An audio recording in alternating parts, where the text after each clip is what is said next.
started 2 months ago, and I'm working with adults with disabilities, so they're from age 18 to 35. And it's a really amazing place for adults with disabilities to go to work on skills that'll be really useful for them to get jobs in the future.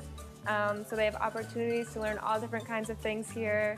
They even collaborate with a high school next door to go work there in the morning sometimes too, to learn skills with the high school students. And we also teach some academic topics. What I do is different every single day, which makes it really fun. When I first got here, their garden project was starting, and so I was helping a lot getting the garden started. So we started by tilling up all the weeds and stuff, and I was helping a lot with directing in the garden, only in the mornings though, and in the afternoons I would be teaching classes. Costa Rican Spanish isn't really too bad to learn. They don't talk too fast, and they're always really willing to explain everything. And at the same time, I don't think it's necessary to know Spanish to come here, because the students will love you because you just want to come here and help them, and they love that, and they just want to know about you. The people in Cartago are super nice.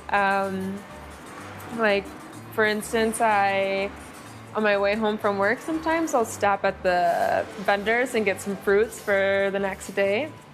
And I started talking with one of the vendors, and he began to recognize me. And so then after a while, when I would stop by, he would always be like, "Oh, you haven't tried this fruit yet."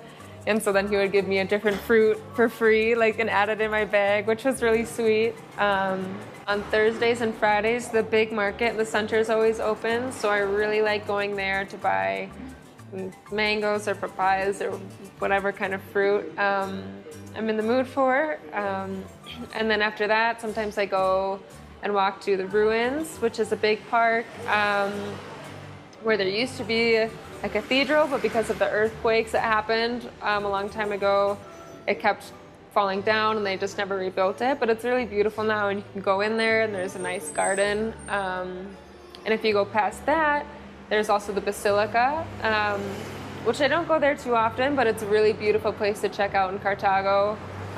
You can't come to Cartago and not go look at the Basilica. It's really beautiful. Some of my favorite places have been Manuel Antonio and Santa Teresa. A lot of people will also go to Jaco, which is a beach it's the closest beach to from San Jose or Cartago.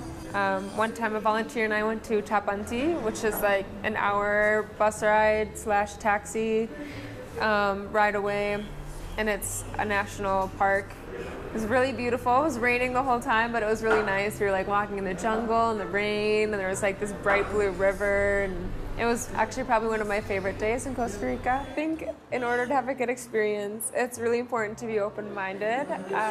Sometimes communication takes longer here, or things happen really spontaneously, you didn't know you were doing anything, but then your host family is "Oh, we're going here." So I think just being ready to try new things all the time, and not having any preconceived notions about how things will go or how people will be is really important, to make sure that you learn the most that you can, and you can grow as an individual. Yeah.